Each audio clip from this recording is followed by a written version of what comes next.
दोस्तों बात 19 अक्टूबर 2017 की है, जब अचानक एस्ट्रोनॉमर्स की नजर पहली बार एक इंटरस्टेलर ऑब्जेक्ट पर पड़ी जो 87.3 किलोमीटर प्रति सेकंड की रफ्तार से हमारे सौरमंडल में प्रवेश कर रहा था। इंटरस्टेलर ऑब्जेक्ट वो होते हैं जो हमारे सौरमंडल का हिस्सा नहीं होते बल्कि आउटर स्पेस से हमारे सौरमंडल में आ जाते हैं। इस ऑब्जेक्ट में सबसे खास बात यह थी कि इसे सौरमंडल के बाहर से धक्का मिल रहा था। ये कॉमेट और एस्ट्रॉइड के मुकाबले सूरज की रोशनी को 10 गुना ज्यादा रिफ्लेक्ट कर रहा था। एस्ट्रोनॉमर्स ने इस ऑब्जेक्ट पे एक अजीब सी बात नोटिस की। इस ऑब्जेक्ट पे एक लाइट लगातार फ्लैश हो रही थी।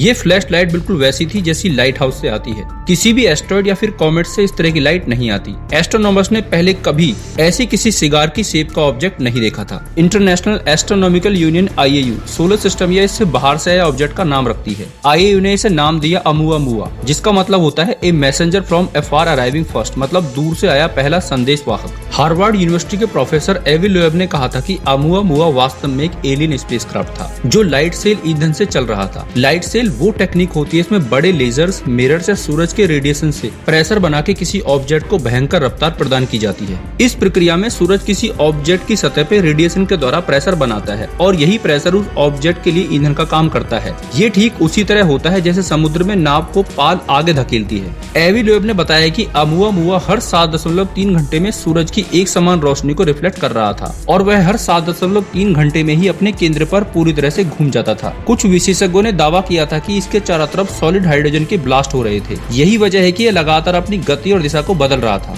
यह भी दावा किया गया कि अमुआमुआ को एक एलियन मशीन खींच रही है जो 1 मिलीमीटर से भी पतली है। इससे यही अंदाजा लगाया गया कि ये एक एलियन टेक्नोलॉजी है जो हमारे सौरमंडल में घूम रही है। अमुआमुआ को एस्ट्रोनॉमर्स ने हवाई में स्थित पेनस्टार टेलीस्कोप से देखा था। पेनस्टार टेलीस्कोप वो होते हैं जिसमें दुनिया के सबसे बड़े डिजिटल कैमरे फिट होते हैं। ये कैमरे करीब 1.5 बिलियन पिक्सल के होते हैं। इसी टेलीस्कोप से एस्ट्रोनॉमर्स NEO मतलब नियर अर्थ ऑब्जेक्ट पे नजर रखते हैं ताकि अगर कोई एस्ट्रॉइड या कॉमेट पृथ्वी की ओर बढ़ने की कोशिश करे तो उसे समय से पहले ट्रैक करके उससे निपटा जा सके। वैज्ञानिकों ने कई वजह से अमुआमुआ को एक एलियन स्पेसक्राफ्ट माना। ना ही तो ये कॉमेट ही था, क्योंकि कॉमेट रॉक, डस्ट और बर्फ के बने होते हैं। जब ये गति करते हैं तो सूरज की गर्मी के कारण इनके पीछे भाप, धूल और गैस की एक पूंछ बन जाती है, लेकिन इसके पीछे कोई भी पूंछ मौजूद नहीं थी। इसका मतलब ये हुआ कि ये कोई कॉमेट नहीं था। ठीक इसी प्रकार किसी भी ऑब्जेक्ट को देख के उसे एक एस्ट्रॉइड की श्रेणी में रखा जाता है। ये उस पे भी खरा नहीं उतर रहा था, क्योंकि एस्ट्रॉइड के चारों तरफ हीट की वजह से गैसों का आवरण ऑब्जर्व किया जाता है,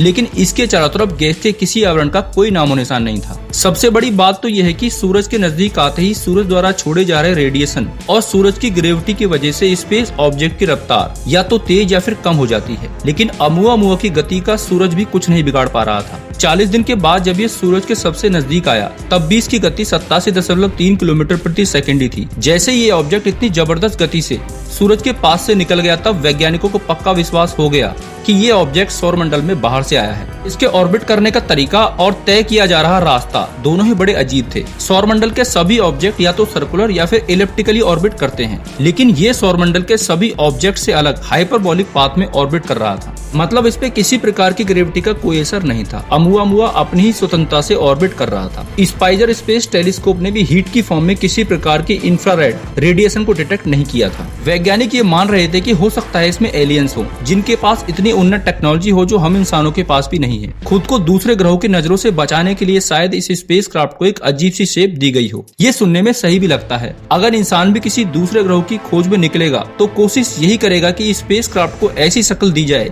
जिसे कोई ट्रैक न कर पाए और इसे आउटर स्पेस में एलियन सभ्यता टारगेट न कर पाए। वैज्ञानिक आज भी यही मानते हैं कि अमुआमुआ को किसी एडवांस एलियन सभ्यता ने भेजा होगा। इसे जानबूझकर एक सिगार जैसी शेप दी गई ताकि किसी का इस पे ध्यान न जाए। अमुआमुआ के ऑर्बिट को और स्टडी करने के बाद ही अनुमान लगाया गया कि ये तारों के समूह लायरा की दिशा से आया होगा। हमारे सौरमंडल से गुजरते समय पृथ्वी की कक्षा से इसकी कुल दूरी लगभग 24 करोड़ किलोमीटर थी। दोस्तों, जुटाए गए सभी तथ्यों के हिसाब से कुछ वैज्ञानिक इस एलियन स्पेसक्राफ्ट वाली बात को सही मानते हैं और कुछ नहीं। वैज्ञानिक फिलहाल एक ऐसे प्रोजेक्ट पे काम कर रहे हैं जिसका नाम है ब्रेक थ्रू स्टारशॉट। इस प्रोग्राम के जरिए वैज्ञानिक एक लेजर गाइडेड स्पेसक्राफ्ट बना रहे हैं जिसका साइज एक पोस्टेज स्टैंप के जितना होगा। इस स्पेसक्राफ्ट में कैमरे, थ्रस्टर्स, नेविगेशन नेविगेशन और कम्युनिकेशन इक्विपमेंट फिट होंगे और ये लाइट की 20% स्पीड से चलेगा। इस स्पेसक्राफ्ट को नाम दिया गया है नैनोक्राफ्ट। अगर ये कामयाब रहा तो मार्स पे ये नैनोक्राफ्ट 1 घंटे से भी कम समय में पहुंच जाएगा और भविष्य में वैज्ञानिक आमुआमुआ जैसे ऑब्जेक्ट के पास नैनोक्राफ्ट को भेज के और भी स्पष्ट जानकारी हासिल कर पाएंगे। दोस्तों, वीडियो को अंत तक देखने के लिए आपका बहुत बहुत धन्यवाद। अगर आपको ये वीडियो अच्छा लगा हो तो मैं आपसे रिक्वेस्ट करूंगा कि आप वीडियो को लाइक जरूर करें और अगर आप मेरे चैनल पर नए हैं तो प्लीज चैनल को सब्सक्राइब करना ना भूलें। Thank you.